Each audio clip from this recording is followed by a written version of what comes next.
this area, and this is a very important role because the EU is a very important market globally still. Like, I'm not a US policy expert, but from our experiences with data protection, which was quite a similar like pattern where the EU led with legislation and then the rest of the world had to follow. I think it's very difficult in the US to create like all-encompassing legislation that's not only state level and not like very particular. So I would be surprised if like we would quickly see an equivalent to the AI Act in the US. But I think that as the EU market is still very important, and the AI Act is, I agree, a very good approach to handle these risks. This will like permeate all through the world, and I think that's a good thing generally. Paula, when we think AI in the gambling world, it more or less affects all parts of iGaming, whether it's combining odds, whether it's how you do marketing, how you prevent customers from leaving, how you kind of protect them. But AI also helps those who want to do fraudulent activities. Do you think the AI Act covers sufficiently what might be needed as a regulation of AI in iGamling? I think it's something that's really, really hard to regulate because it's moving at such pace, right? So we're always sort of running to catch up as we see the development progress. I think in terms of bringing it back to the gambling industry and the companies that are there in this space, there are some amazing, really impressive things happening. And one of the nice things about this is actually a lot of those companies, we sort of come together and work together, share experience, share knowledge. We're looking at the same spin level data, but we're using it for different things. So, excuse me, we work very closely with an organisation called Greco, and what they do is they, as I said, they look at the same spin level data, but they're looking at it in terms of detecting bonus abuse, right? So you've got a whole load of work going on over there. We work with other organisations like Identify, who are looking at what the customers say rather than the behavioural sides of what they do. So you've got the whole natural language processing going on over there.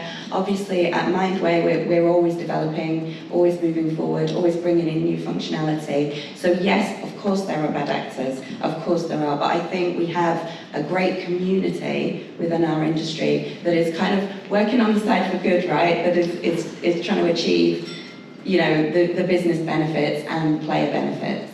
So you say basically that it has to continue to be, to some extent, always a little bit at the beginning self-regulation because it's moving at such a fast pace, and hence the general regulation will be always a little bit late. Yeah. But would you agree it's needed nonetheless, or would that tell us simply we have to change how legislative processes are done, that we simply allow for quicker political decision-making? Quicker political decision-making. That's an interesting thing.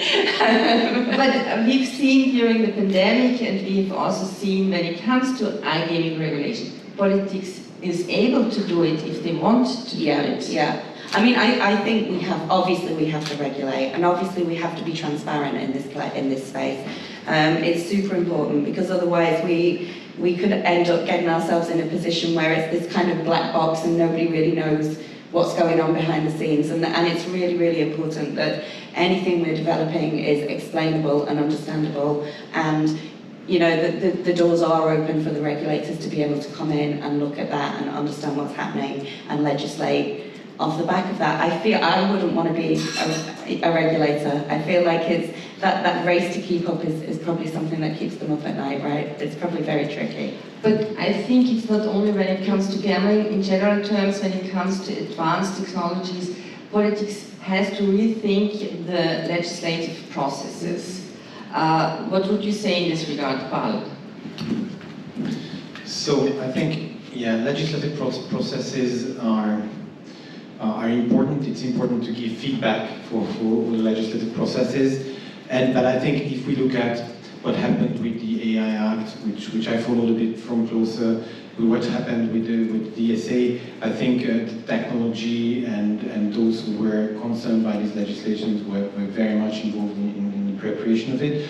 Some didn't agree with what was written there, and for instance, for the Digital Services Act, it's not always aligned with the interests of the major big platforms. That's clear, and they have said that on several occasions.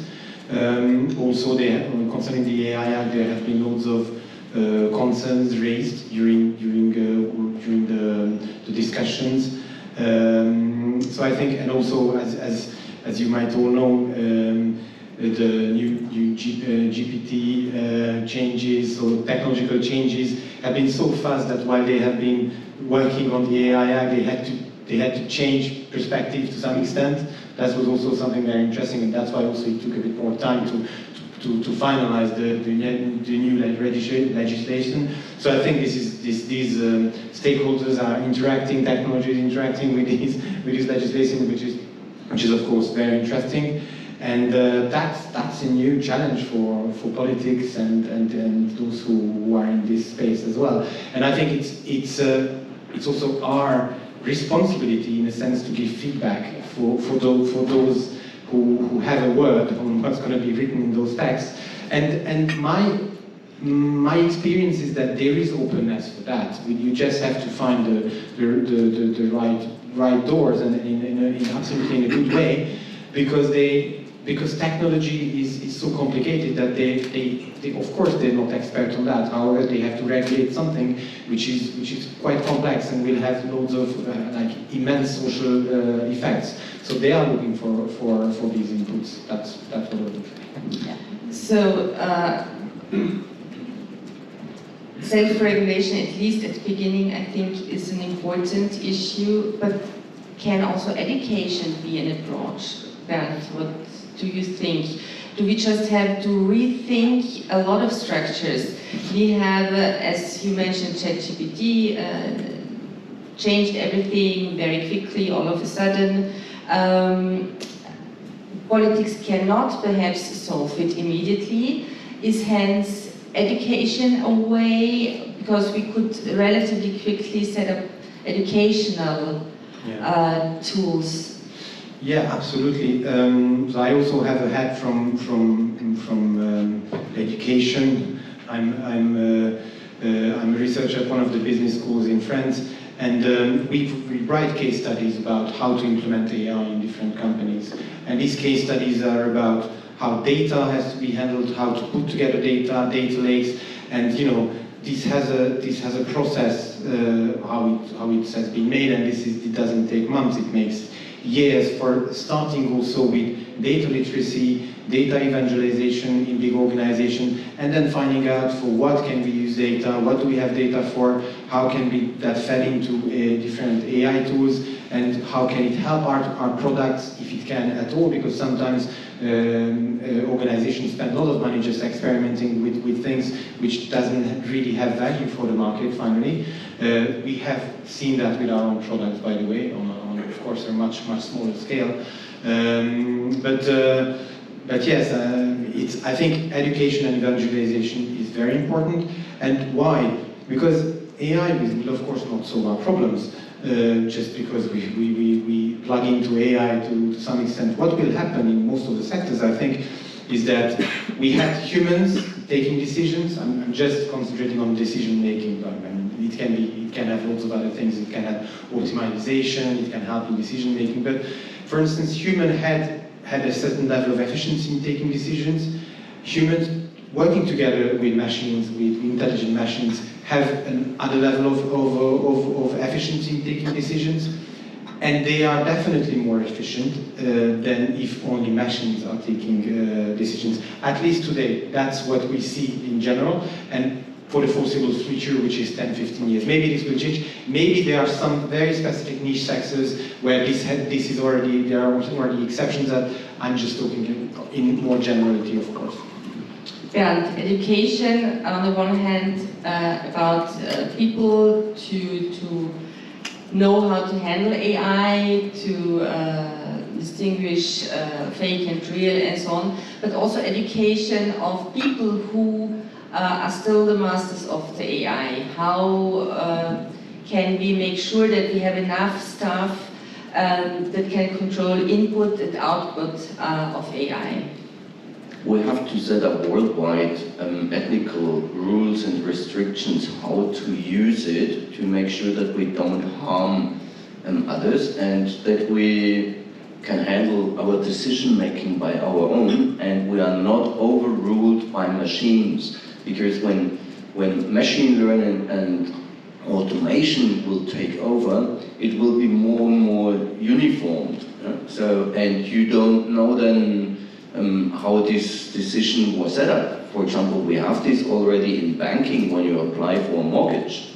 So you fill out a form, and then the agent at the bank, he sees green, yellow, and red dots. And if there are more than 3 red dots, you just get a letter that you will not receive the mortgage. You cannot apply for it, but you will never receive a response why you don't fulfill this.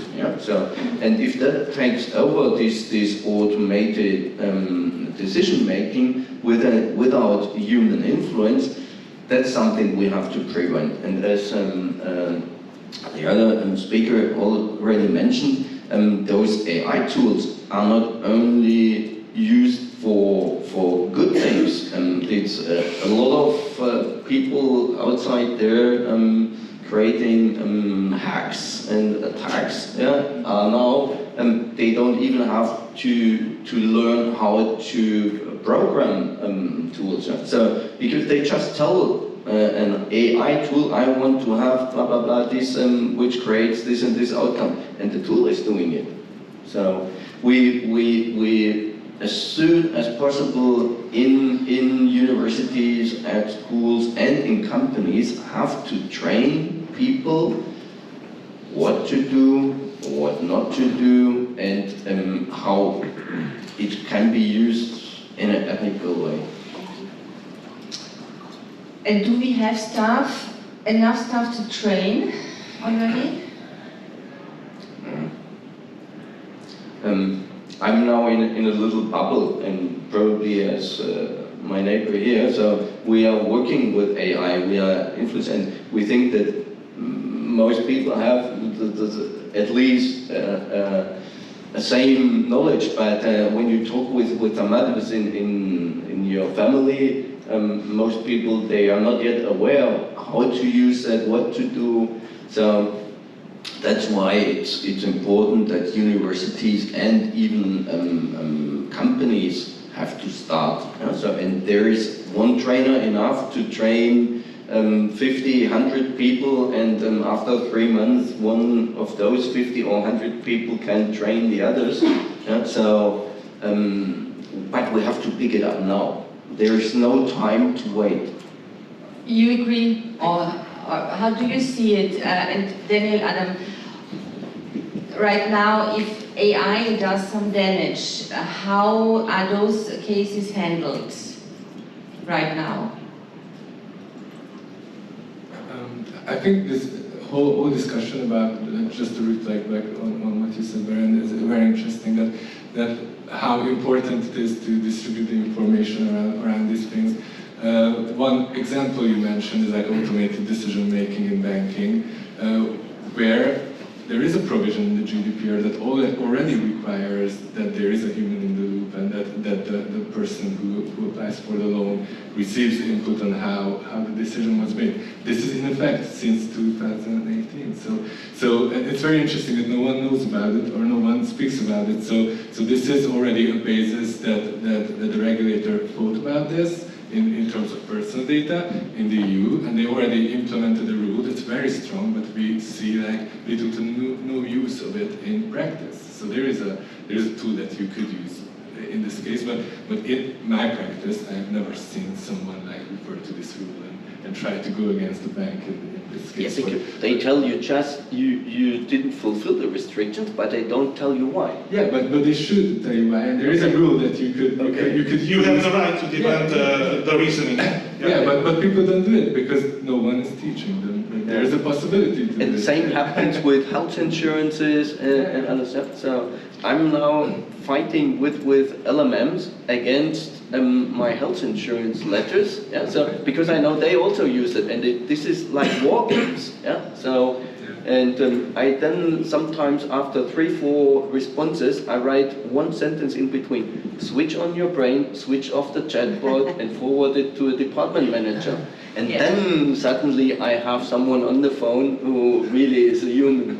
So it's interesting that I think that it's a good thing that European regulators seem to be on point with regards to the important But then we need education also on the legislation, since apparently nobody knows, right? But I would also say here, this is where the human intelligence comes in, right? We can't enable ourselves to be in a position where we have just been sort of overtaken by bots.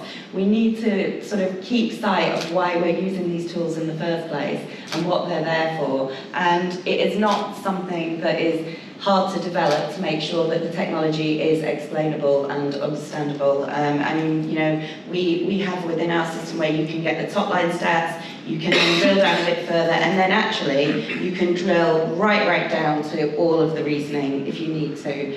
That should be applicable across the board. And I certainly know within the gambling legislation, certainly in the UK, customers have got the right to actually say, well, can I have an explanation of this decision? So, you know, operators are bound by having to do that. I completely agree. Sorry, just to make a final point, I completely agree with Paula's point, and I would generally challenge the view that the general population would need some deep education on AI and technology. I mean, you know, data literacy and data analytics should be part of the everyday curriculum as technology progresses, but I think, and then, you know, I'm not talking about right now, but 5, 10, 15 years, I think the whole point of AI is that AI should be a tool that helps us. It shouldn't be a new type of burden that we should understand. And if our education system cannot prepare us for, you know, moral choices, then you would, you know, always promote. And just last point, I think the most interesting thing about this automated decision making you mentioned, the insurance and the loan, is that what are the factors that the banks and the insurance providers are taking into considerations? Like these minimal factors: where do you live? How old are you? Are you a man or a woman? So you would think that these AI systems are always super complicated and can produce a very fair, you know, result. But this technology has been used for more than 10 years, and it's ridiculous how, you know, just because somebody comes from Budapest, that doesn't mean that it will be a good debtor. You know, so these factors are in many financial systems are overvalued and deployed in a very bad way. Sorry. No, no, sorry to say.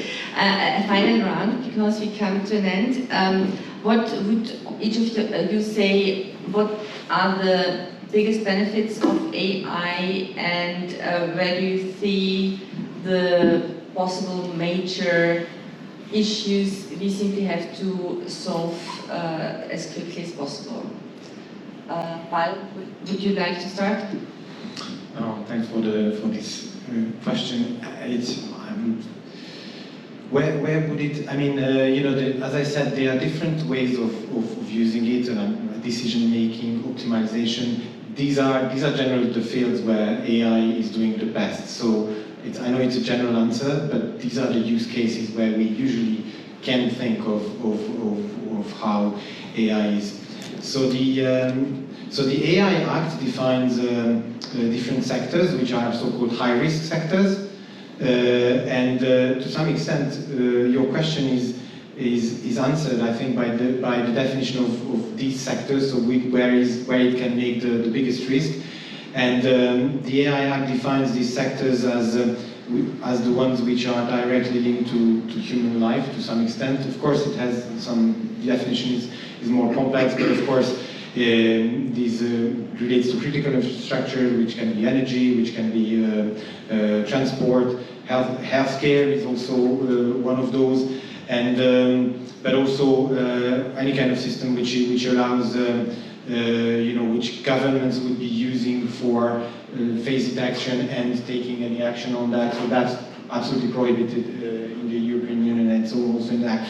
So I think it's well defined already, the major risk by the regulation. They've done a good job, and yeah, that's my answer. So we are all happy with the new AI Act, and so we are going to promote it to the rest of the world.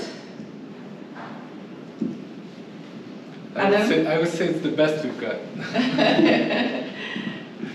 So yes? Yes, currently it's the best we've got. I think it's the very first step. As you mentioned, it's in this sense, but it's the very first step, but in my opinion, in the right direction. I think you're very happy that our AI legislation is not going to be built on the same legislation as the Chinese, surveillance state, because obviously your freedoms are much greater here. So.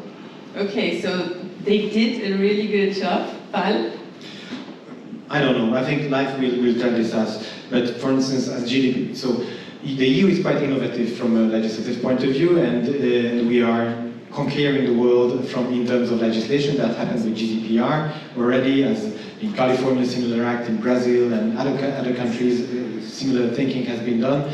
The AI is the same thing. We recently published an article about this. It was 1 year ago, and we looked at which countries have been what kind of job in defining starting with defining the principles and which direction it goes. And I think we kind of counted around 20 countries, including Japan and many countries which we wouldn't think of, which has something which is similar to that. But the EU has gone further away in this. And when you are the first, the pioneer, others will look at you, definitely. So Juncker started a very good program at the time. Paula, how is that for the UK, since they are not any longer part of the You had to bring that up, didn't you? I had to. No, it just came to my mind. I totally forgot that they are not part of the EU. I voted Remain, just for the record. Yeah, I mean, for the UK, obviously we sit outside of the EU now, but I think we're obviously still aligned with those objectives, and I think. But it's all have ambitions which go beyond what the EU does, or are you? I mean, data protection, privacy is quite a topic when it comes to AI. Is it, would you say, stricter or less strict than in the EU? I would say it's aligned. It's aligned. Yeah, okay, absolutely. It's so, but in the US, it's still much less strict. Yes, yeah. It's a very different kettle of fish over there. And it's a different culture over there as well, though, I think. I would like to add a point. What we need on the other side is protection of rights from people or companies who are using those AI tools. What we don't have at the moment, for example, our photographer here, he makes pictures. When he makes a picture, he has the right on this picture, but when he is using stable diffusion to work on the picture, then after using stable diffusion, he has no rights on the picture anymore. So, that's also a point. On one side, it's good for the gambling industry, for example, for sports betting operators, where we need on a daily basis hundreds of graphics. So, and the search for a graphic in a picture database takes a long time. So then the graphic designer has to work on that, and it's very expensive. If you can create with a tool like DALL-E or Midjourney or Stable Diffusion a picture within 10 minutes, so you don't have to pay fees for the picture, but on the other side, you don't have a right, property right on it. So, and that's still missing. So, who is the owner of it? Where are the property rights? I just, if I can reflect, Please go ahead. this is a very, very important question for a lot of our clients. I mostly work with software companies, and software-generated code and the ownership of software-generated code is a very, very, very important issue for them and for their future investors and buyers as well. So when a company buys another company and cannot tell which part of the software was created by a human and which part was created by AI, that raises questions around ownership and questions around the value of the company itself. So we really urge our clients to be very transparent about using creative works or code that was generated with AI. I think it seems quite clear from the direction the legal practice is taking that ownership of these artifacts and works will be challenged at least, but maybe non-existent also. So it's really important one. Daniel, a last word, and then we have to close. Oh no, these are both vehicles, but I see them as copyright law problems, and copyright law in existence had lots and lots and lots and lots of problems. So I am not very optimistic that this side of the equation is going to get much more fair, but you know, one can only hope.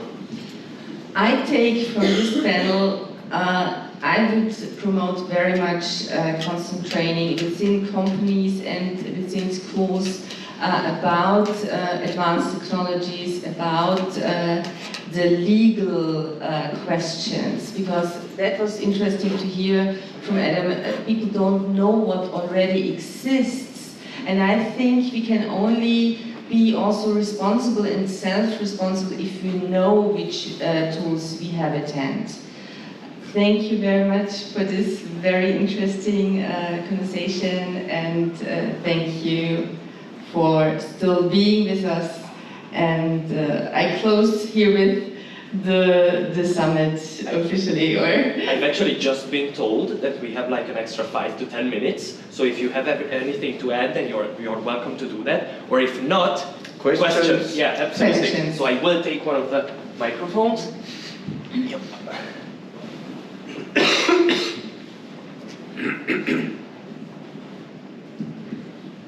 I've got a really quick question. Obviously, we know that the compliance need to filter out to their best interest, to their best effort, what is real and what is not. So in case that there is a very good deep fake for facial recognition or any kind of fake document which looks completely like original, obviously, compliance cannot check everything to the dot because they're not going to call the electricity authority to double check a utility bill. But it goes through. Whose responsibility is going to be? Because I think legally this is getting more and more up-to-date kind of problem as we are getting better with the fake documents, with the deep fakes, and the AI is really creating almost photographic images. Legal perspective, as of today, can a compliance officer say, I was misleaded, and if yes, where the responsibility lies? But I would just start out by saying that generally I don't know where you come from and which jurisdiction you operate, but compliance functions are not responsible for end results. They are responsible for constant monitoring and doing investigations. So you know, posing this question would create an illusion in someone who wouldn't understand that you know you would personally be responsible for every result that you know that you see. So I think that's certainly not the case in Hungary, at least. And to put a final point on that, I think it's going to be indistinguishable. So it doesn't matter if we're at a point right now if we can distinguish between fake and original works. You know, we are, I think, literally years away from that becoming impossible completely, and there goes the legal responsibility. So yes. Please go ahead, Boza. Thank you. So an answer on it. So let's imagine that someone posted on a platform a deep fake that is visible to the public, and it's in a chat. I think that's the main question. So it relates very much to what we're doing and to the new regulation, which is the Digital Services Act, and this is a big change compared to what was before. So before, in the past, platforms were not responsible for what has been published by users on their platforms. So they were not responsible for user-generated content. Today, since the Digital Services Act is live, they are responsible if they become aware of it. What does becoming aware of it mean? It means that I am a user and I'm telling to the platform that I think that is a deepfake. In that case, the platform has a liability, can have a liability, and in this case they have to look by law, by human into that, whether it's a deepfake, whether it's a text or whatever, they have to investigate it, and they have to take a decision, and they are liable legally for that. So they cannot do the investigation through AI either, so AI can help, but AI cannot do the decision for, in this case, when a user reported. Reports can be made by many different, so it's a user can report it, a law enforcement agency case can do something, but law enforcement agency usually give orders or ask for information. It can be reported by an AI tool, an AI detection tool as well, say, or it can be reported by so-called trusted flaggers who have a new identity and a new kind of status in the EU. These are basically NGOs who are entitled to become trusted flaggers. They will be monitoring the internet on specific issues, and they have to have a special door for online platforms. Since they are experts, they are being taken seriously by the big online platforms. That's the short answer. Any other questions? Yeah, hey, I do have a question from the, let's say, operator side of you. Imagine I'm an operator and some services say, all right, we do have an AI for personalized push notifications to user, personalized messages, bonuses, whatever. And for me, it means I'll have to send this data to some third-party services which uses this user's data, like name, maybe surname, their email, just to come up with a personalized push notification and stuff like that. Between GGR saying, all right, you have not been playing for the last, 10 days, there you go with the bonus, with the free spins, whatever. And my question is, all right, and the technical side of this is that they run their AI stuff on their LLMs on their servers, right? So I don't have an access to there. And basically, I transfer that data. For a user, I just make him in a UI this check button. I'm okay to send this data to third party, as everybody already does, right? So my question is, what's the role of the government here, knowing that the casinos will be transferring the data to third parties, which may just disappear, right? So they're running some of their services, they have enough data about users, and my question is, what's the role of the government here, and should it be some sort of certifications, like for payment providers, for games with the RTP, for those LLMs that are, working as a SaaS for casinos?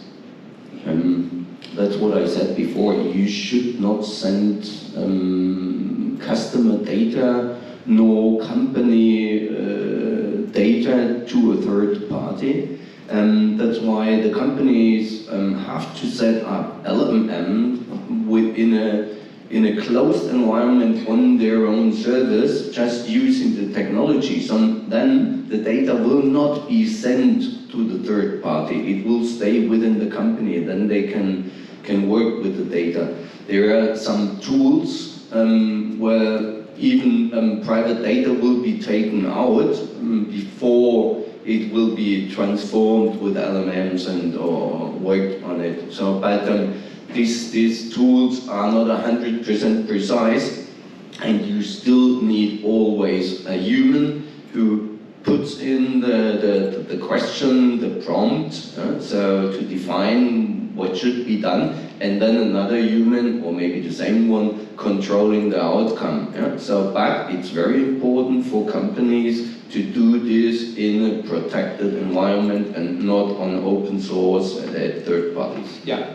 Okay, got it. Thank you so much for explanation. But I mean, imagine you work, you know, you do not really care about, you know, this privacy of the user. You just want to make more money off of that LLM, right? And this is a problem. You don't have any regulations. Government will not gonna blame you or fine you. Yeah, but that's a data privacy breach. So this. All right.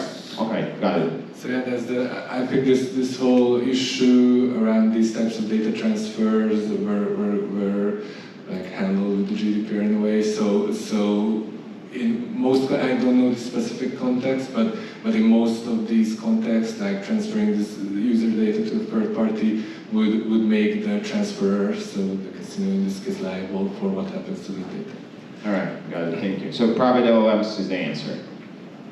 There are not so many companies yet aware that they can set up their own systems to make sure that it's in a protected environment. So I've been in the last 4 months in a training institute and trained myself to learn all the stuff. So this was really hard learning.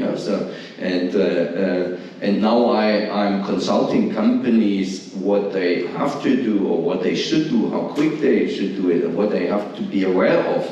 So, and also train their staff. So, and that should be done quickly, because as a company owner, you never know what your employee is doing on his iPhone or what they're sending to ChatGPT. Yeah.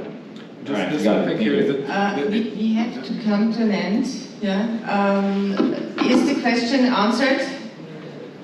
It seems. Yeah. Not necessarily what maybe our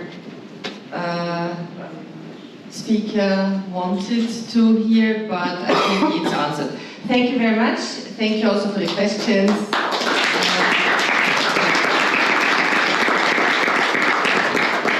Thank you, Anne-Marie. Thank you, dear panelists, for wrapping it up so nicely.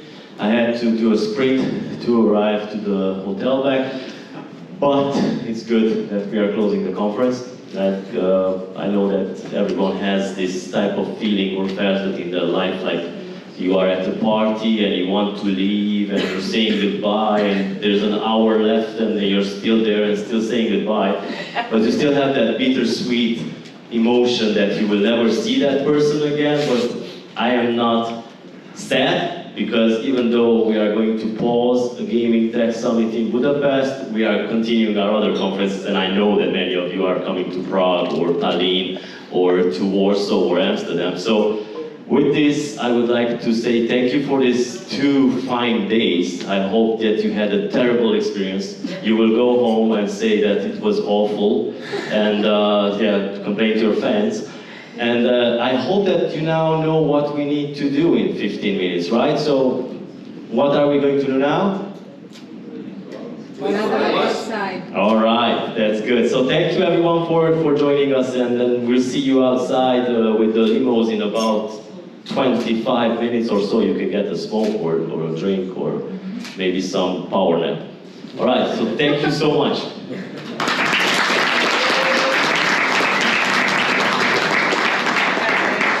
Let's stand up and